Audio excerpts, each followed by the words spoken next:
take a look at some of the Laker matchups against West contenders. We're going to start on the West first. Suns, Jazz, Clippers, Warriors.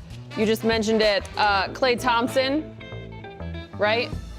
Yeah, hopefully. Christmas Day they're shooting for with him. Yeah, if not a little bit earlier.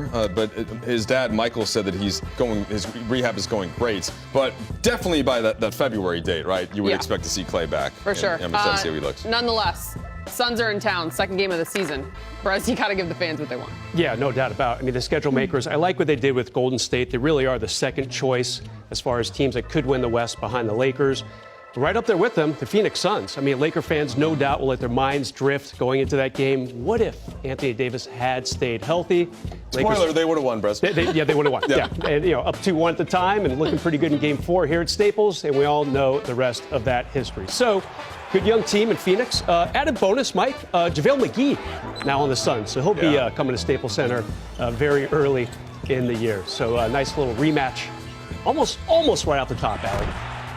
Jazz, let's not forget, every time it comes to the playoffs, it's just not a great reflection of what we see during the regular season because they were at the top of the West as well. Yeah, they have a really nice formula for regular season wins, right? The interior defense, the way that they move the ball in offense, but you can lock in on that in a playoff series, so we've seen that year after year, and that's why for me it's hard to take Utah that seriously as a real contender.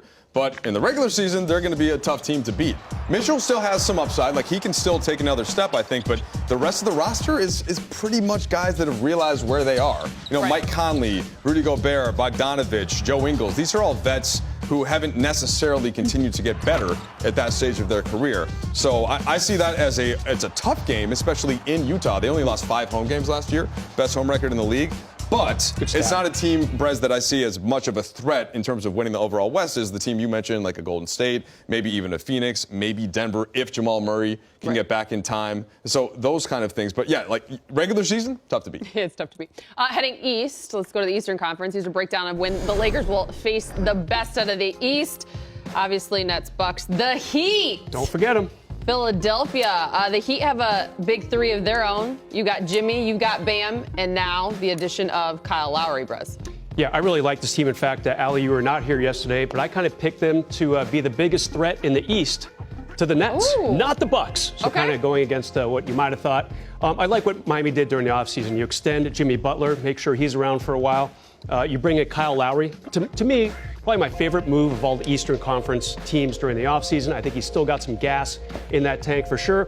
Picked up P.J. Tucker a couple weeks after he won the title with Milwaukee. Victor Oladipo, only $2.5 million. They got him for veterans min.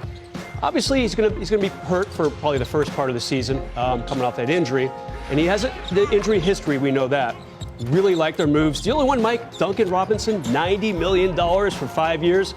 That might be a little high, but definitely one of the top 2 or 3 shooters in the entire NBA. I like the roster, period. I like the call on Miami, and a term that I've been using a lot this offseason is the bubble tax, and I feel like that hit Miami in addition to the Lakers. Having just 60 days between October 11th, Game 6 of the Finals, and the start of the preseason, well, now you get 120, and because they also lost in the first round. So they're going to be rested. They're going to be mentally prepared. Their guys have actually had a chance to physically rehabilitate themselves and get ready for the season. So I think that gives a boost to the Heat just like it will to the Lakers. Bubble tax. Both of those games being played before the All-Star break. So we're going to see those matchups early and often.